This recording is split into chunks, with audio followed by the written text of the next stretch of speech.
folks. It's good to be back in the saddle. I feel like it's been forever. Weather hasn't been that much better. Still feels like it's spring. Maybe starting to feel like summer a little bit. But it's good to be back. Welcome in. June 11th on a Wednesday. So much to get to tonight on the Gem City Sports Podcast Network, brought to you by Revich Investments. Keeping financial guidance simple. If you want more info on Revich Investments, head on over to the website, www.revichinvestments.com, or you can simply head to the website during all normal business hours. Their phone number, if you don't go to their website, 814-734-3433, 814-734-3433. Make sure to head over to Revich Investments today.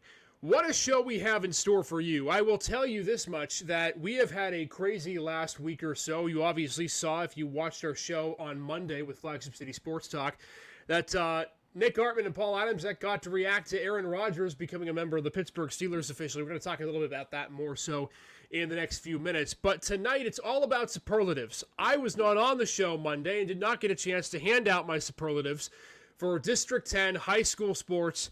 And I've also got tonight, as we bring in Nick Artman, some stories to get to tonight, Nick. We've got our top stories of the District 10 season. Man, Monday was a crazy show for you guys. I'm sad I missed it. Listen, by the end of the show, I think my jaw hurt from laughing. We were just having a really good time. First, laughing at the ridiculous superlatives that we made up. Yeah. And then also maybe crying a little bit about the Aaron Rodgers news, which I'm sure we'll get to that a little later on too. Did it shock you? I know we're going to get to that in a minute, but did it shock you at all, the timing of which that happened? I feel like we figured, okay, maybe right after the draft, right? I think, for me personally, I thought if it was going to wait, we were going to wait clear into July, August, skip minicamp. I'm a little surprised at the timing of the whole announcement. I am too. I think, he knew he was getting, I don't know. There's two ways to look at this. There's one way you look at it and you look at Aaron Rodgers and he knows how to market himself and he knows how to be out there. So you look at it and go, okay, mini camps have started. Nobody's talking about anything. So he comes in and dominates the narrative there. But then it's so funny. I was talking to my dad about it today. And he goes, well, do you think maybe he waited to sign since he got married? And I was like, no, don't humanize Aaron Rodgers. Don't do this. So that, I've heard that as being a rumor because apparently that's news that Aaron Rodgers got married. I don't know. But, I do think it was interesting. But I also, if it was going to happen, I'm glad that he was there at minicamp. And I know nothing gets done. And Tomlin talked about that on Tuesday. Not a lot gets done. It's football in June. But I think it actually spoke volumes that he was there versus, the last couple of years, like when he was with the Jets, he wasn't really showing up to those sorts of things. So I do think it was a good thing to see him there. I think it's interesting that if you'd have told me that the wedding between Aaron Rodgers and Josh Allen that was more publicized was Allen's, I'd be like, wait a minute, we're switching personalities here. This doesn't make a lot of sense. Yeah. But all Josh Allen was asked about in minicamp to start out was his marriage, and Aaron Rodgers shows up and the Steelers post a picture, and look, there's bling on the finger. That's how we started our week. But we're going to get into that in a few minutes here after we get to our superlatives and our top stories. Nick, for those of you who didn't get a chance to watch the show on Monday, Nick and Paul handed out some exciting superlatives, but Nick, you've got a couple of others as well that you didn't get to that we're going to get into. Give me what the best one was between you and Paul that you had from Monday that really sticks out. Oh man, I think I'm stuck between two. I'll throw this one back out from Monday's show. And again, if you want to hear the whole list, go back, check out the podcast, find us on Spotify, Apple, wherever you can find us. Just look for the Gem City Sports Network. But I think if I had to pick my favorite one, oh man, I'm stuck between two. I'll tell you what, I'm going to give you both anyway. All right. The first one is Michaela Presser-Palmer, most likely to treat the 3-point line as a suggestion. I mean, when you put up 736 points and 62 3-pointers, anywhere she had the ball, she was scoring. The other one, the Zeitz twins were a good one, but I got to go with my guy Vinny. And I didn't throw in any mafia related ones here for Vinny the Don Feliciano, but I did like this one. Most likely to need Google Maps to track all of his yards. The dude ran for almost 2,400 yards, 10.7 yards a carry. Yeah. You give him the ball, you're getting a first down. So this guy was just racking up the yards. Oh, and he scored 25 touchdowns too. It's wild because as you're saying those names, Vinny Feliciano was not on my list for superlatives because there were just so many amazing athletes. But I like I'll tell you what, Paul is so creative and crafty. I only hope that I can live up to what you and he came up with on Monday. So here we go. Let's start the show with this. Of course, the District 10 high school sports season coming to an end. We had 3 teams in the state semis who ended up falling. Congratulations to Sharon, Fort LaBeouf, Mercyhurst Prep, all 3 of them making incredible runs. Mercyhurst Prep, of course, in baseball. You had Fort LaBeouf and Sharon in softball. So I'm going to give out now my District 10 superlatives. And I mean, I did give one realistic one that I'll get to at the end, but I tried to go along the lines of what you and Paul were doing, Nick, where, it's more of a high school senior superlative, biggest class clown than it is anything else. I just think it's funny to do that way. So number 1 on my list, this is somewhat serious, but I wanted to give a shout out because I think there are so many players, and there are going to be players on my list that we didn't even get to. And we won't get to, but I wanted to start with the superlative of the most important name that we don't ever talk about. And there were so many names on this list that I could have gone with. And I thought about, okay, the players that are extremely talented and they have great stats, but also maybe some players on teams this year that we just didn't really talk about that much. And their team was beyond successful. So I'm going to go out to Corey, and I'm going to name Aubrey Chase from Corey Volleyball as my player that we never really talked about that was a huge part of a great team. Of course, Corey made the state final. I'm going to get to them in my top stories as a foreshadowing in just a bit. But Aubrey Chase this season for the Beavers under Kelly Goodsell and a team that's always really, really good. She led the team in hit percentage, led the team in aces, was top 5 in kills, top 3 in blocks. The thing about Corey, Nick, that was crazy to me when I was trying to pick somebody from this team as in this category is that there were so many different players that contributed. Yeah. No one really packed the stat sheet. Sure. But I think Aubrey Chase's leadership to me was what won her over in this for my superlatives. And I just think that she was a big part of what was an almost unstoppable team. They got all the way to the final. They lost to Trinity. Outside of that, they really didn't lose much at all. But I just don't think we talked a lot about Corey Volleyball and their run to the final 2 in states. And I don't think we talked enough about Aubrey Chase and what she brought to the team this year.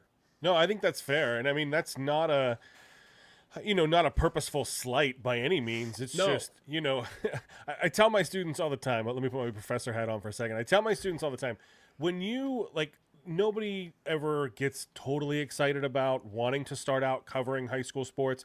Everybody wants to jump to the big leagues and go to ESPN, go to the Steelers, whatever it is. And I tell them, listen, cover high school sports. Cover it well, because there are so many good stories to come out of that. And we see that all the time in District 10. So we had a whole bunch of superlatives. You're right, we never got to volleyball on Monday, but I think it's a great place to start tonight. And the idea of not getting to them is not because they weren't important. It's just that's the abundance of stories that we have. So I am really glad that you brought that one up into the show I think tonight. The unfortunate thing with volleyball in the fall for the girls is you have football, right? And that tends to dominate the coverage. And I think we have a lot of great volleyball teams, really not even from Erie County. Corey's a great team from Erie County, but you look down south and what Crawford County's doing in both girls and boys volleyball, and I mean, they tend to dominate that area. Yeah. But Corey being able, and Kelly Goatsell's an incredible coach. We can only hope that he's around for another 2 decades to be able to coach around this area. He's been doing it a long time. He's a staple in the Corey community. So that's number 1 of my superlatives. All right, here's number 2. This was a fun one. I wanted to get all 4 of these guys in a superlative, but I didn't want to take up 2 to get 1. So number 2 on my 5 superlatives for District 10 this season is the most likely related duos that I would love to see go head-to-head in an American Gladiator-style competition. That's a tough one to fit into the yearbook. The cousins, Blaze Myers and Camden Kramer, versus... How cool would it be to get to see Jacob and Isaac Zeitz and Blaze Myers and Camden Kramer go 2v2 in all of these athletic competitions? You could put them in basketball. You could put them in pickleball. You could put them in a 2v2 golf scramble. These guys are studs. And we talked about them all year, right? I mean, ZZ Toppy, you guys had them in your superlatives and some of the stories of the year as well that I'm sure we're gonna get into. Of course, Jacob and Isaac and what they were able to do in the football side, both, of course, basketball players as well. Blaze Myers was probably the best, you could argue the best player in the playoffs for both football and basketball. Camden Kramer, he falls into the category of most likely to take the three-point line as a suggestion, because that guy was firing pills everywhere this season. And I just think it would be so cool. You know how maybe I'm dating myself here. In elementary school, we had what we called field day, right? It wasn't track and field day; it was just field day. And you do things like the three-legged race and the potato sack race and the water balloon toss and the egg on a spoon challenge. I think getting a chance to put those four guys against each other in competitions like that would be fun. So if the four of you guys are out there watching this, Isaac, Jacob, Blaze, and Camden, hit us up. And we'll figure out a competition for you guys to come up with here.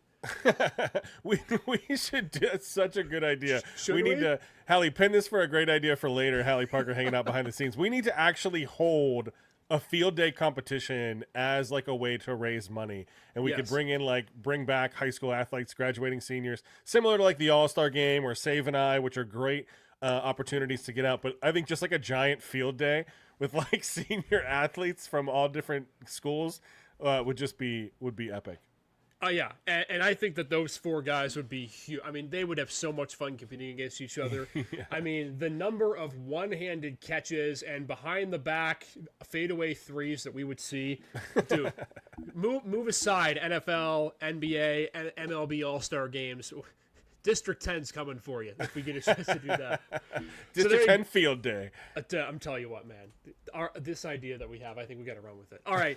So there you go. So that's number 2 on my list. Here comes number 3. And I wanted to put an award specifically for this guy because of what he has been through in his career and what he has been able to do despite that in his career. You have a Vinny on your list of superlatives from Monday. I have a different Vinny from my superlatives for this year. This award is simply, I titled it, the one who always gets knocked down and always gets back up and never can be stopped no matter what. And that's Vinny Campoli from Fairview. That's a good one. This guy has been through quite literally hell in his high school career. Multiple season-ending injuries in multiple years, right? Whether that was with football, whether that was, part of baseball season. There was parts of years where he couldn't play basketball or baseball. There were parts of years that he was out for the majority of the football season. There were parts of years where he just couldn't play baseball. It's a 3-sport athlete. And arguably, at least in my book, in the time that I've been able to watch him, make a strong argument that he'll go down as one of the best athletes in Fairview history and could probably be a D1 player if not for the fact that he had been hurt so much. He's an incredible pitcher, of course. He showed that coming back middle of this season for the Fairview Tigers.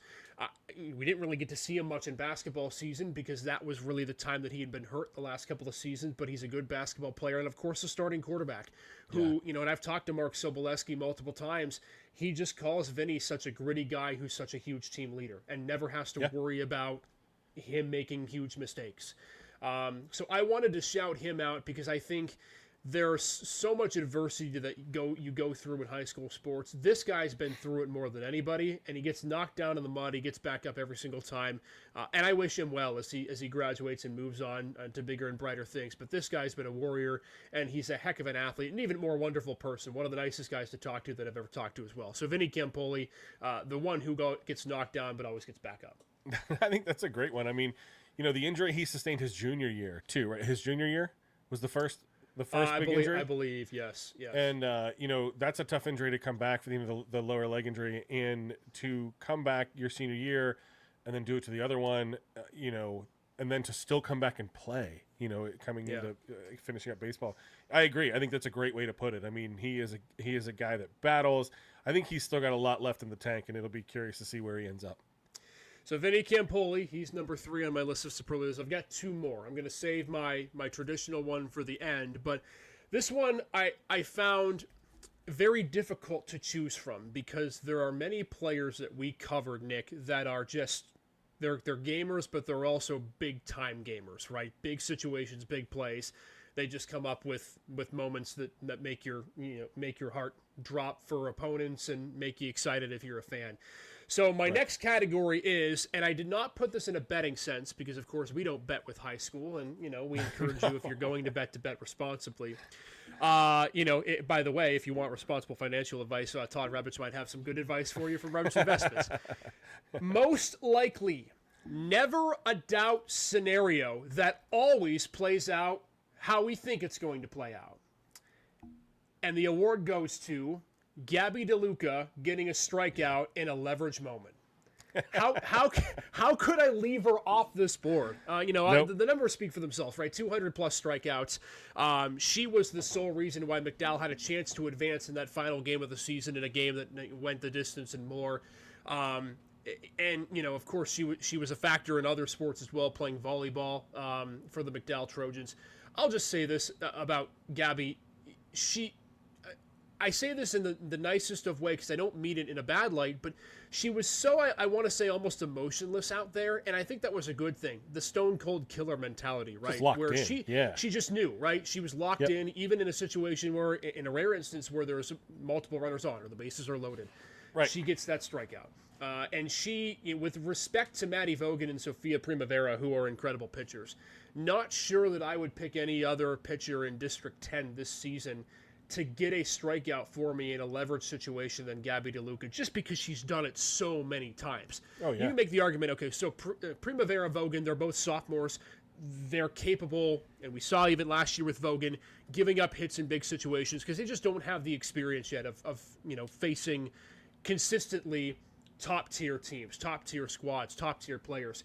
Gabby DeLuca's been through it, and for her to have the season that she did, I certainly, if I was a betting man and there's a situation where you put Gabby in 2 outs with the bases loaded and she needs to strike out, I'm going to put money on that every single time. So that's my hammer, a never a doubt scenario, and I think Gabby DeLuca deserves it for getting strikeouts in leverage situations. And really, you can make the argument, Nick, that I could add getting a huge hit when needed at the plate. Absolutely. And we're going to be able to keep following along with her storyline because she commits to the Mercyhurst Lakers starting in the fall as well. You know what? I had one for Gabby, and we ran out of time on Monday, and I didn't get a chance to put it. So let me throw mine out there, too. Yeah. I had most likely to finish a shutout before the bus arrives. Gabby DeLuca, just a 0.55 ERA with 228 strikeouts and a bat that hit 10 home runs. She was most likely to finish a shutout before the team bus even made it back to go home. That's perfect. That's why the team bus, I feel like, for McDowell probably always needed to stay on campus. Just stay there. Just don't even leave. Keep the engine running. There's no point, bus driver. I know you're getting paid for 2 or 3 hours. You may only need 1 because that's all it's really going to take. So congratulations to Gabby DeLuca, my superlative, for the most likely never a doubt moment that's always going to happen. My last superlative is something that I wanted to be more traditional, and that's the Athlete of the Year. I get a feeling that a lot of you can probably deduce who I'm going to pick here, because I think my Athlete of the Year this year is very well likely a front runner, if not the top contender for next year's Athlete of the Year. How do you how do you not pick Michaela? I know exactly. I was going to say I know exactly where you're going. Sorry, I stepped on that. No, you're totally fine. I've never seen a player, and I've not covered sports as long as others have, whether it be in this area or other areas. I've never seen a high school player dominate a game like Michaela Presser-Palmer does, and that's regardless of sport, right? I saw her in person, we saw her on video, we've talked to her on the show before. They're quite literally, even in the game that they lost in the state playoffs, there was not a team that could contain her. The only one that was able to somewhat do so was Seneca, and they had to play Michaela 3 times, and they only got to her once. I think when you look at the way that she is built, she's tall, she's got muscle to her, she can box out inside the paint. You talked about the 3-point line. She can shoot the 3. There's a reason why she is getting multiple Division I offers and will likely have her pick of the litter when it comes to those. Yeah. I think it's been so fascinating watching her grow. She came in as a freshman and she was one of the best players in District 10, and yet she's found ways to improve her game. She's gotten better, I think, in the paint. I would think you could certainly make the argument her defense has gotten a lot better. And it's at a point now where if your opposing team's going into next year, if I were a coach, I would quite literally say, you know what? We're going to do what we can, but we can't game plan to stop her. We can game plan to try to contain her, because there's no stopping Michaela Presser-Palmer in District 10. And to be able to do it for a Northwestern team that in the last couple of years, even with different coaches, has been one of the best, if not the best, in District 10. Kudos to her. Shout out to her. I know it's an obvious pick, but there's a reason why it's so obvious, and I don't think there's any doubt in my mind that Michaela Presser-Palmer is the athlete of the year in District 10. And with respect to the rest of the field, I don't think it's particularly close. No, I mean, to your point, looking at the stats from Go Erie, in 26 games, she scored 20 or more points in 22 of them. You mentioned Seneca. Fairview, you could make an argument. Iroquois held her a little bit, but I mean, gosh, when you can put a player out there and put 20 up a game, that's you're in good company. And I mean, that's not even talking about the highs. The highs are 38, 36, 35, 40 in that game against Avonworth that they needed that big win, and she stepped up in a big way in that one too. So no, I couldn't agree with you more. If I have no words, I can't top what you're saying, because she was so much fun to watch. She was so humble in that interview that you guys had when you had her on the show. Yeah. And she was just a lot of fun to go watch. And she was, I was talking to people that teach at Northwestern, and they say she's like that in the hallways too. She stops and talks to everybody. She's encouraging to the younger athletes, to the younger players, to the middle schoolers. So, a great basketball player, but it sounds like she's going to be an even better person. Hallie's going to want to clip this, and I may get some backlash when I put this out there, because I hate to make comparisons with players that are of way different ages. And I understand that we're in a different time. I know that we're 15 years past when this player played. And I don't even remember, maybe we had her on our Mount Rushmore. But if we're talking just pure stats and pure talent, Michaela Presser-Palmer is in the same category as Kayla McBride. Sure. There is no question. Right. Her stats are better in what she's been able to do in 3 years. Yeah. And, I know that's going to get a lot of backlash because of what Kayla's been able to do. And I think, obviously, Michaela still has a lot of work to do before she gets to have a successful WNBA career as Kayla has had. But I will just say that it is scary what she has been able to do. And to me, there's zero question that in terms of talent and unplayability, she's at that level. And she may be a little ahead of that level. She's not going to have the team accolades, right? Sure. I mean, multiple state championships for Kayla McBride. Back in 08, 09, 9, 10 when they won those back-to-back state championships, and of course the player of the year accolades in the state that Kayla was able to get. Yeah. But it is scary watching Michaela play. And if she continues on this trajectory, I don't think there's any doubt that she's going to have an extremely successful career, whether that's in the WNBA, before that in college, maybe playing overseas, who knows. But it's been wonderful to watch her play. And I think, too, to be able to see her do it at a public school location in Albion has been wonderful for the community. And like you said, she's a wonderful person. I know her brother, Ryan, I played baseball with him. It's a wonderful family. She's got a great career ahead of her. So that's my athlete of the year, Nick. And it's the fact that she has one more season is just insane to me. It's crazy. I'm looking forward to covering it. I can't even tap onto that or add on to that. I mean, and we're not even saying women's athlete, girls athlete of the year. We're saying athlete of the year, and I have no argument against that if I wanted to, and I love to argue with you. Listen, there's plenty of things to argue about, right? And I'm sure there are some people who are watching this who will argue differently, but I just don't see how you can realistically look at the lists for any amount of time and say that there's anybody different. And that's with respect to everybody else and even multiple sport athletes who are playing really well. So there you go. My 5 superlatives for 2024-2025. Going to be a fun season. We'll see what happens next year, but that was a fun exercise. Also fun, if you want good financial advice, is Rebish Investments. Give them a call today, 814-734-3433. Rebish Investments keeps financial guidance simple. You can also head over to their website during normal business hours. And www.rebishinvestments.com is the website to click on if you want more information. Listen, I took your advice. I called Todd. And I said, "Hey, Todd, I'd love to come over and check things out, look at my financial portfolio. How are things going? And it was so much fun to sit and talk with him. And they do such a good job. And this is not because they're a sponsor. This is personal opinion. This would be a Google review.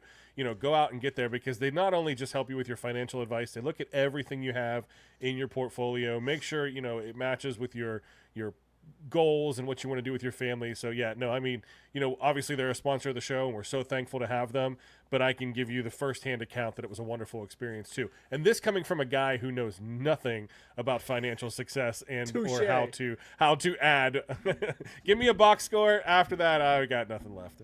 The only thing that I know about finances is that TurboTax sometimes works. Well, you're just starting to have kids. That gets harder as you get older. Right. That's about, luckily that money that we sometimes get for the kids balances things out. But you're right. Todd is wonderful. He's a great person. He's so down to earth.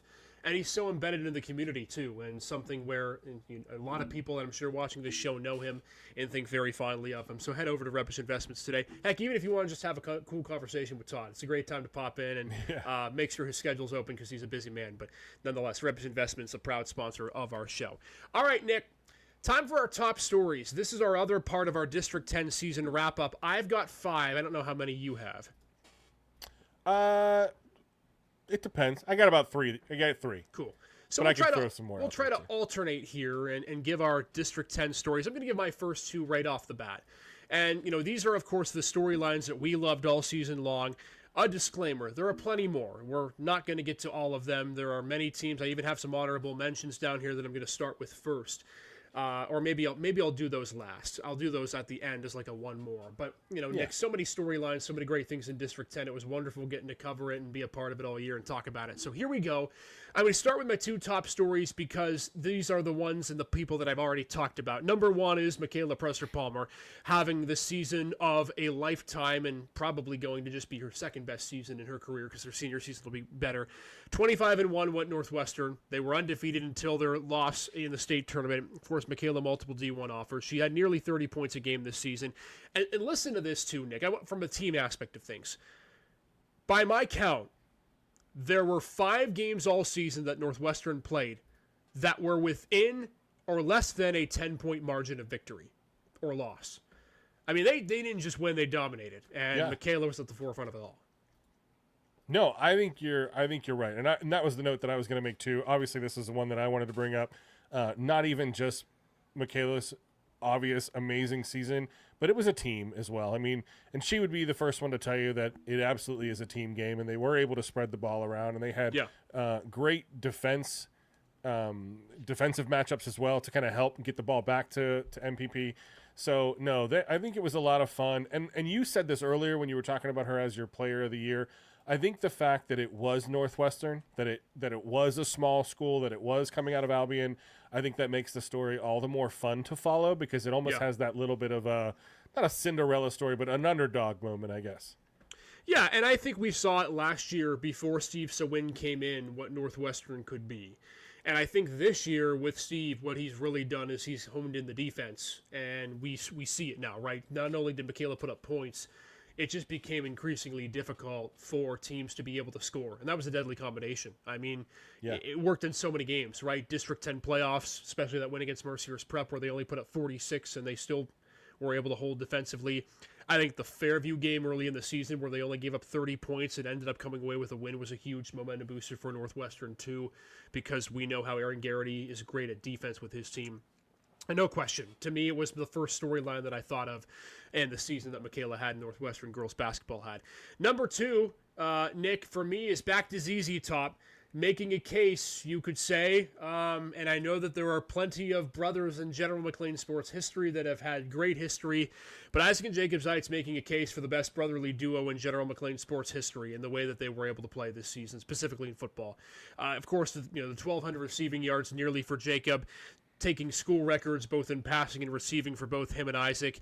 And you make the argument, Nick, and we were there, we called the game, Jonathan Williams and I, who's thriving down in South Carolina, I might add. You make the argument that if Jacob doesn't go down in the fourth quarter of that game with an injury, that General McLean beats Clearfield.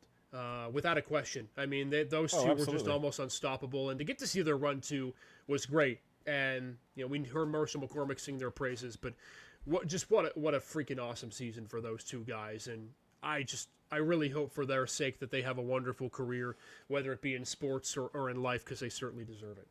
I'll play it again. That was so much fun to watch, kind of catch a little bit, Shout out to Mark Eisert at Millennium Sound for making up those T-shirts as well. That was a lot of fun. I tried to find it for tonight's episode, and of course I can't find it. I'm a little behind in the laundry these days. But no, I mean, because of the brothers, because they were brothers, again, because it was GM, kind of having that record-breaking year. And I'll be really, really curious. They're both, last time I saw, committed to Clarion playing in the fall. So I think it'll be really cool to see if that connection still moves through even into college and things like that as well. So no, that was my number one story. MPP was great. And in terms of like pure athleticism and talent, she takes the cake. But I think just the story of ZZ Top and watching these guys come together. And of course, you know, the injury plagued end of the season was terrible, but it was still part of that story. And it was absolutely my favorite story to cover this year.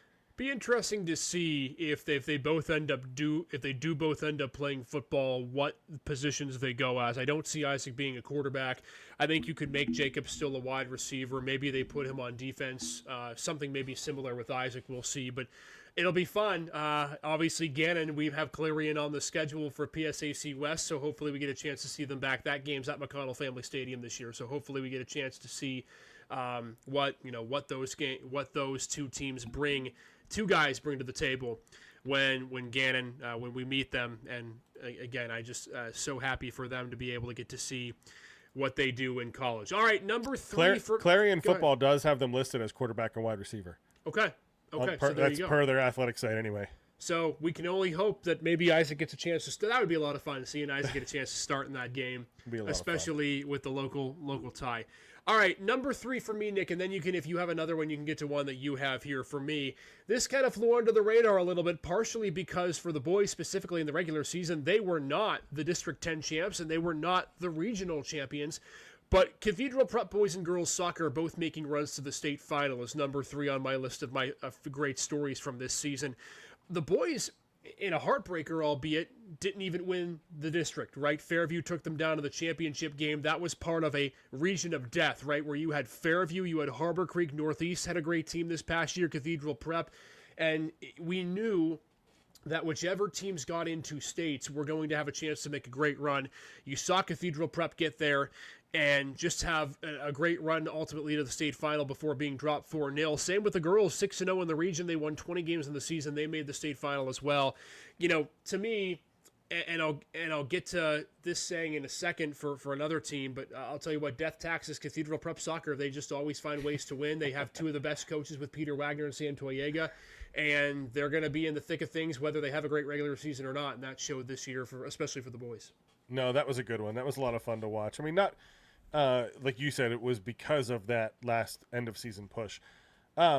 The only other one I'll touch on quickly, this was my third, and we touched on it Monday. Again, so I won't belabor that, so go back and take a look at it. But Vinny Feliciano was a lot of fun to follow. Well, make him an offer he can't refuse. And not even just because of the drop, but I mean, and it's not just football. We talked about the football stuff already, right? We talked about the yardage and the touchdowns, but also, you know, picking up the 2A100 final with a time of 10.85 seconds. Right. Like, with a sore hamstring. I mean, the kid is a competitor. He came out of nowhere in my mind. He was not on my radar at all coming into football season this year. And then to see him do so well in track, you know, was a lot of fun. And this was this was cool too. Paul had this in Monday's show. He was the district's leading runner. He's state gold medalist sprinter. But then there was a duel out in Girard that Paul said he was there at. Vinny just decided to try the high jump that day. He'd never competed in it before, and he ended up jumping a 6.3. Yeah, he jumped a 6.3, which the state qualifying standard is 6.2. Literally was just like, I'll try it, sure, and he jumped 6.3. So, what a great kid, what a great athlete. I really think it's an up and coming athlete that we're going to be talking about for the next couple of years. You know, you talked about MPP's comparison to Caleb McBride. I think there's a lot of comparisons that we'll be able to make in Vinny's next 2 years as well. Man, I wonder what Jeff Root's playbook's going to look like this fall. I can only imagine. A lot of passing plays, crossing routes, and long verticals. Yep. Yeah, not happening. That's a good one. I love Vinny Feliciano. Again, somebody who, like Michaela Presser-Palmer, comes back and it's gonna, like, hopefully in our eyes, light the world on fire. And he's just such a good athlete, both in all sports he plays, and specifically for football coming up in the fall. Yeah. Here is my number 4. This team, I will tell you this, Nick. As I said, Gabby DeLuca was maybe the slam dunk for the most, what I had never a doubt scenario ever. Let me just say this. 3 things in life that are accurate and consistent. There's death, there's taxes, and there's Meadville boys volleyball playing for state championships. This might be the single most consistent team post-pandemic in District 10, period. I don't want to hear about, any basketball teams or football teams or baseball, softball teams. Did you know, Nick, that coming up this weekend, Meadville boys volleyball is going to play for their second straight state title?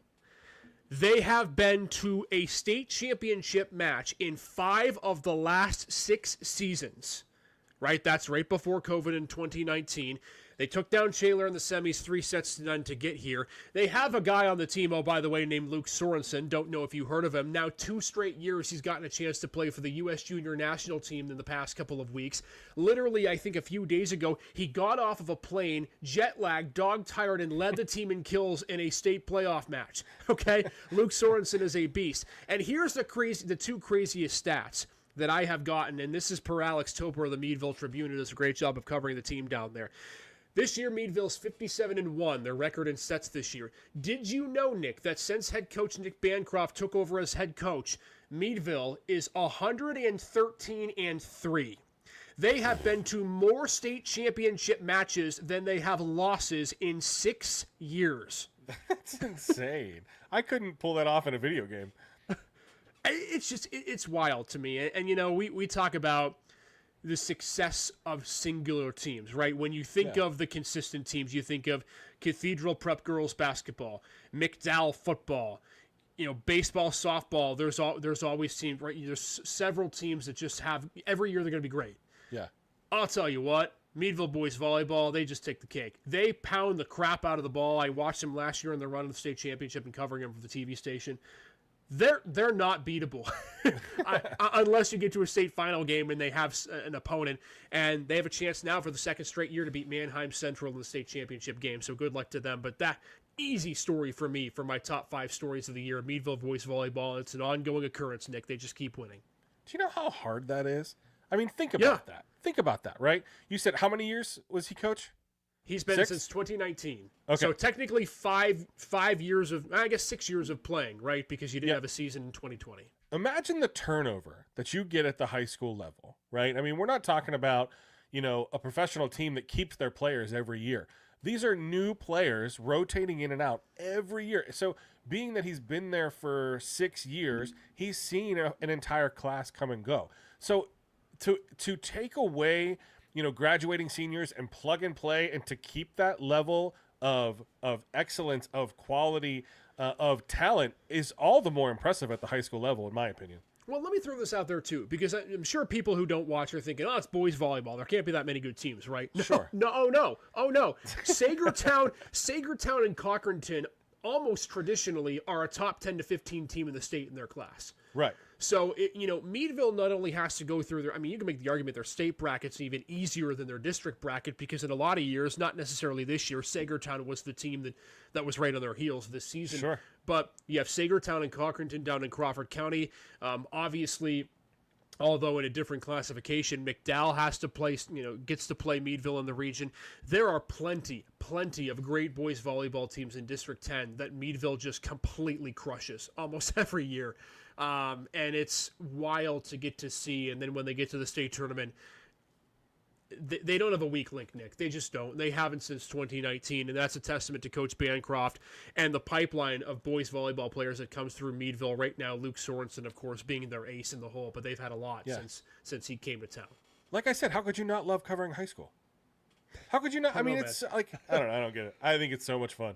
I don't know. I hope, and maybe this is a little far-fetched, but I would love to see Luke Sorensen in the red, white, and blue, if not in 2028 and 2032. I think he has a legitimate shot. Of course, his chances to play for the national junior volleyball team in the last 2 years has been widely noted and annotated, but it would be great to see him as part of the Olympics teams in years to come, because I think the more the merrier in Erie is wonderful to get to see. Absolutely. Nick, do you have any more before I get to my final one? No, I think that's it. I'll throw out a quick honorable mention, and that is Erie First Christian and Avery Collins. Avery Collins was all just as almost, I was going to say just as dominant as Michaela Preston-Palmer, but nobody was just as dominant as Michaela Preston-Palmer this year. But he still was able to put up 635 points, 27.6 points per game. That Erie First Christian team, still kind of, I think, finding their footing in that region, but they had some big wins. They stumbled early in games against Fairview, Fort LaBeouf, and Mercer, but then they came back and had some big wins. Eisenhower, Erie Prep Academy, who is still kind of an up and coming, but they lost to Mercyhurst Prep early in the year, came back and won 66-60, and then they made a decent run until they ran into Aquinas Academy and they lost a close one, 83-80. So I think Erie First Christian and Avery Collins, I think would be my last kind of honorable mention. Yeah, and Avery's still relatively young too. He's still plenty of time, and I think that this is going to be a guy who maybe the best pure shooter we've seen in a while in District 10. He's for sure going to be tough to stop this upcoming year. All right, here's my number 5. I kind of cheated a little bit on this one, but she is an Erie native who was a high school student but didn't really play high school because she was often doing bigger and better things. And I want everyone to realize that the World Cup is, of course, coming up soon, albeit for the men. You have the Olympics coming up in 2028. And I think Katie Scott is going to have a legitimate chance to be an Olympian for a very, very long time and a member of the World Cup team for the U.S. women's soccer team for a very, very long time. She is my number 5 story of the season. If playing for the Kansas City Current in professional women's soccer wasn't enough, as someone who's under 20 years old, news came out, of course, a couple months ago that Katie Scott got called up to the under-20 national team. She's been getting called up to the U18s, U17s, U19s beforehand.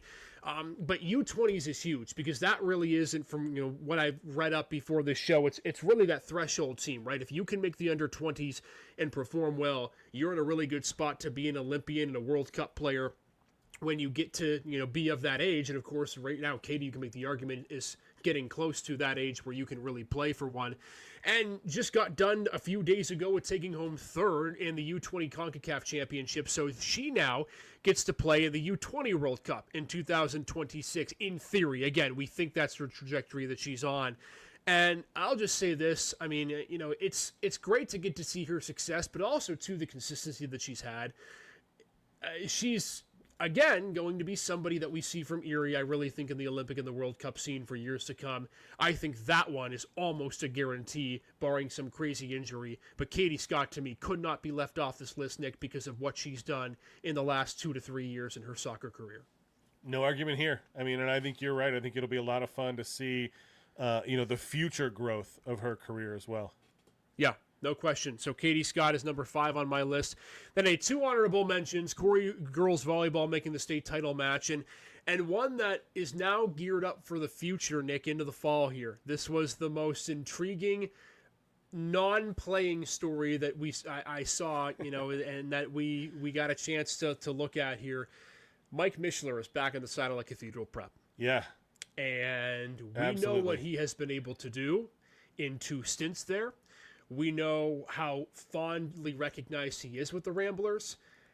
And I'll just tell you this, maybe I can say this now because it's actually happened. The news got announced before the season began last year that Mike Mishler was going to be back as an offensive coordinator for Mike Cray. And I think Mike Cray did a good job with the Ramblers. Obviously, he's a guy who's been in the pipeline too. But I can tell you that when that news got announced, I was still working at the TV station. And I looked over at John Leidick, and I said, he's going to be head coach again soon. You can't make that move without knowing that at some point down the line, whether it was Coach Cray deciding to make an exit, whether it was them deciding to move on, that he was becoming back. Guy can't stay away, with good reason. I mean, his teams win, and they win state championships. So yeah, very interesting to see what Cathedral Prep looks this upcoming year back under head coach Mishler, because he is a legend in Erie and will continue, I'm sure, to grow his legacy, but I'm curious to see. No, I like it. A good little preview for the fall. Yeah. All right, so there you go. That are our top stories of the District 10 season. Let us know in the comments, what are your top stories? What things did you like from District 10? We're going to do some of this stuff, too, a little bit with college as we move forward as well, because college sports seasons are officially over, and now we get a chance to kind of reflect back on the summer. But before we go, Nick, I want to talk a little bit about Aaron Rodgers and everything with the Pittsburgh Steelers, because I wasn't on Monday's show, and I didn't get a chance to really talk about it, and I mean, I have thoughts, clearly, but we've been talking about this for so long, it almost feels redundant to talk about it.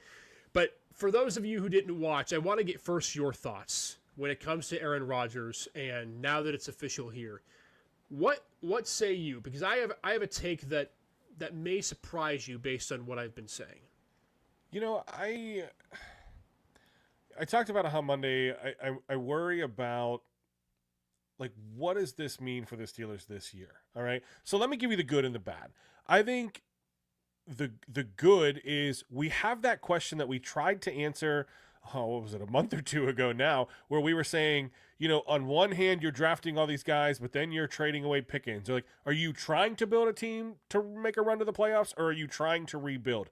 We now have an answer to that, right? And I think that's the good part. The good part is of the quarterbacks that are out there, sure, Aaron Rodgers is probably the best available. Yes, I would rather have Aaron Rodgers over Mason Rudolph coming into this year. Yes, I think Aaron Rodgers is an upgrade over Russell Wilson from last season. So that's the good, right? You upgraded the position.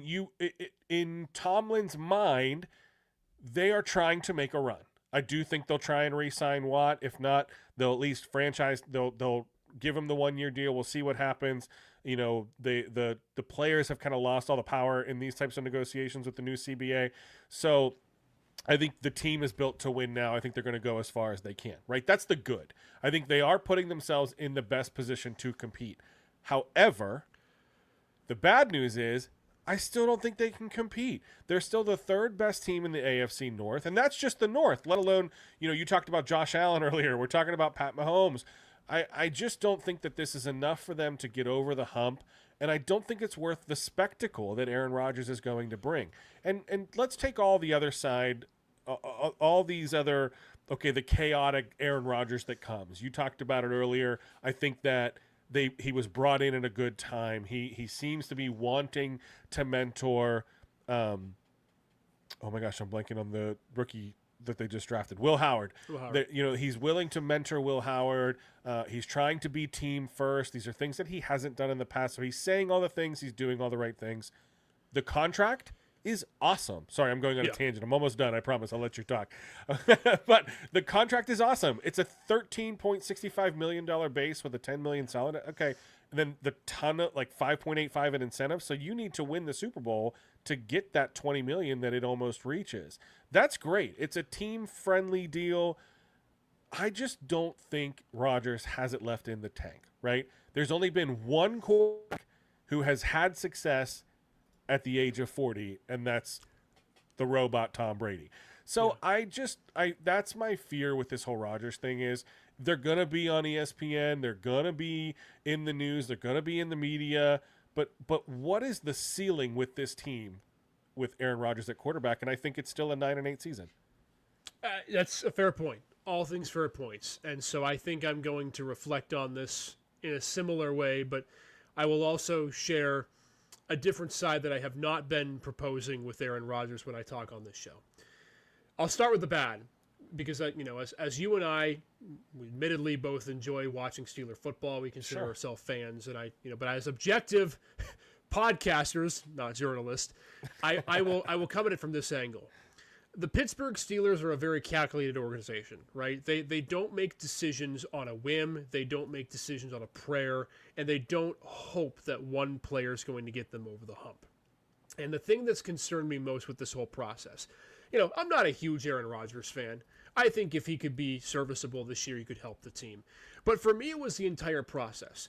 It was the fact that they waited during free agency and didn't sign a quarterback. Sure. When they could have had somebody, maybe you sign Sam Darnold to a long-term deal, right? Maybe you make a trade for a Kirk Cousins, and I had been harping on that for a while. Yeah. You know, do you go out and do you make a big splash and you trade for a quarterback? Whatever it looks like, do you make that decision? They didn't. They waited. Not very Steeler-like. Sure. Then the draft comes, and while they drafted Will Howard, it was a 5th-round pick, and not a guy that you're going to have start right away, and maybe a guy who may never play in a Steeler uniform significant minutes. So you don't take your shot there. Then you get into May, and you get into early June, and you start getting ready for minicamp, and there's still no quarterback for Pittsburgh. I almost feel like there's a sense in that locker room that there's a crossroads that's being had right now with Pittsburgh, and I don't really like it. You know, I get the sense that this team doesn't really know if they can win now, and the Aaron Rodgers move wasn't necessarily a move of what can we do to win now. It was a what can we do to build the bridge to see what happens if we don't or do win now. Because like it or not, if Aaron Rodgers has a 50-touchdown season, he's a 1 or 2 year quarterback. And so you still don't have your long-term answer when you've been looking for that answer since the pandemic when Kenny Pickett came to town. Okay, so that's the bad. I think that there's a side to Pittsburgh that concern me with they've lost their way. And if it means a change for the better, great. But then you need to show me what that change is. Sure. That's the bad. Here's the good. Aaron Rodgers had more passing yards than a certain quarterback last season. He had almost as many, he had an equal amount of touchdowns last season. Completion percentage as his quarterback was 5 ticks of a percentage point off.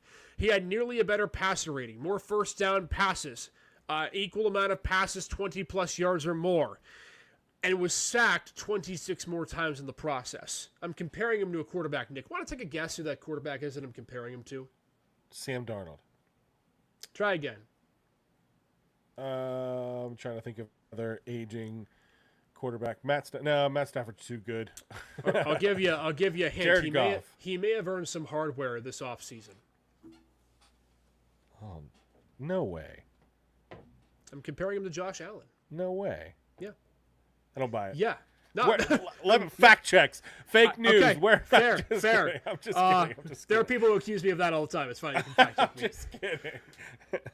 And so, you know, I look at those numbers, and numbers are tangible, right? They don't always matter, but in the day in 2025 where we talk about analytics and numbers mattering, I look at that and I think, well, damn. Okay, maybe he's got something here. So I will say this from a talent perspective. Aaron Rodgers had an equal amount of touchdowns as Josh Allen, more passing yards on a team where he wasn't protected, right? He was sacked 40 times. He was one of, I believe, and just looking off the top of my head, one of a handful of quarterbacks that was sacked more than 40 times last season. He didn't have great protection. And I am not here to say that Aaron Rodgers is currently a better quarterback than Josh. That's clearly not the case. Josh is more mobile. He can throw the ball further down the field. I think his decision-making is better.